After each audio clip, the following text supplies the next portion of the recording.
Adapun kondisi manusia secara individu di padang mahsyar dijelaskan dalam hadis Muslim, yusyarun nasu yaumal qiyamati hufatan guratan urla. Manusia akan dikumpulkan pada hari kiamat dengan tidak beralas kaki, tidak berpakaian, dan bahkan belum dihitan. Hadis riwayat Muslim. Yang kedua, kemudian Allah memberikan pakaian, dan pertama kali yang dikasih pakaian dalam hadis riwayat Bukhari itu adalah Nabi Ibrahim alaihissalam. Yang ketiga, manusia secara individu akan merasakan ketakutan yang sangat. Kondisi seluruh manusia pada yaumul hasyr itu adalah rata-rata manusia akan mengalami ketakutan yang luar biasa. Sebab seluruh manusia yang ada hanya mengingat dirinya dan mengingat dosa yang dilakukan semasa hidupnya. Al-Mujadalah ayat 6 mengungkapkan pada saat itu ketika mereka dibangkitkan, semuanya Allah Subhanahu wa Ta'ala memberikan pada mereka, memberitakan pada mereka bahwa Allah Subhanahu wa Ta'ala sudah mengumpulkan catatan amal mereka. Padahal Allah Subhanahu wa Ta'ala akan mengungkapkan semuanya, tapi mereka sudah melupakannya, tapi Allah Subhanahu wa Ta'ala mencatatnya satu persatu. Al-Mujadalah ayat ke-6. Kemudian yang keempat, secara individu manusia di padang mahsyar itu dalam kondisi wajah tertunduk. Semua wajah tertunduk di hadapan Allah Subhanahu wa Ta'ala yang maha hidup, yang maha mengurus.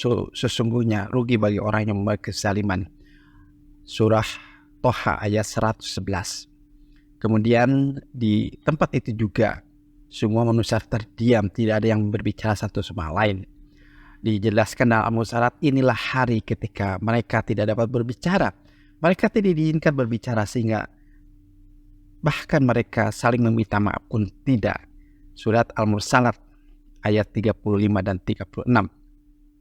Kemudian secara individu manusia pada waktu itu saling melupakan, sudah tidak ingat lagi keluarganya.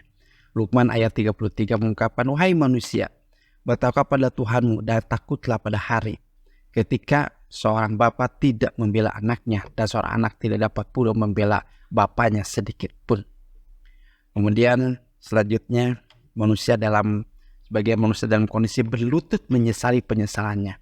Al-Jasiyah ayat 28 mengungkapkan, pada hari itu engkau akan melihat setiap umat berlutut dalam arti penuh dengan penyesalan. Kemudian yang terakhir diungkapkan secara individu, pada saat itu manusia tenggelam dengan keringatnya karena saking panasnya yang luar biasa. Hadis riwayat Bukhari Muslim mengungkapkan pada hari kiamat kelak manusia akan berkeringat sehingga keringatnya meresap ke dalam bumi sedalam 70 hasta dan keringatnya menenggelamkan mereka sehingga mencapai telinga mereka. Itulah kondisi secara pribadi manusia di padang mahsyar. Kemudian dalam kondisi panik, ketakutan yang luar biasa, Allah Subhanahu wa Ta'ala memberikan perlindungan hanya kepada 7 golongan itu. 7 golongan ini tentu termasuk di dalamnya para nabi, para ulama, para zu'ama yang saleh, orang-orang yang mendekatkan diri pada Allah Subhanahu wa Ta'ala. Dijelaskan dalam surah Al-Baqarah, diserahkan dalam hadis riwayat Bukhari, Muslim, dan juga hadis ini mutawatir ada di kitab-kitab hadis yang lain.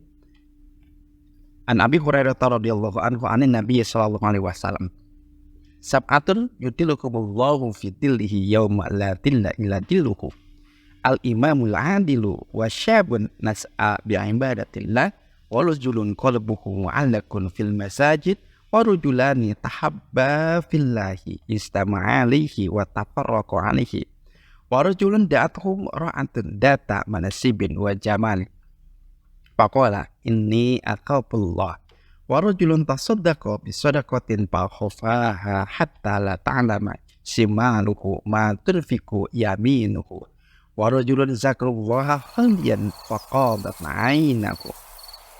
Hadis ini mengungkapkan ada 7 golongan yang akan Allah Subhanahu wa Ta'ala lindungi nanti. Yang pertama adalah imam yang adil. Kedua adalah pemuda yang tumbuh dewasa dan beribadah pada Allah Subhanahu wa Ta'ala. Yang ketiga seorang yang hatinya tergantung ke masjid. Kedua orang yang saling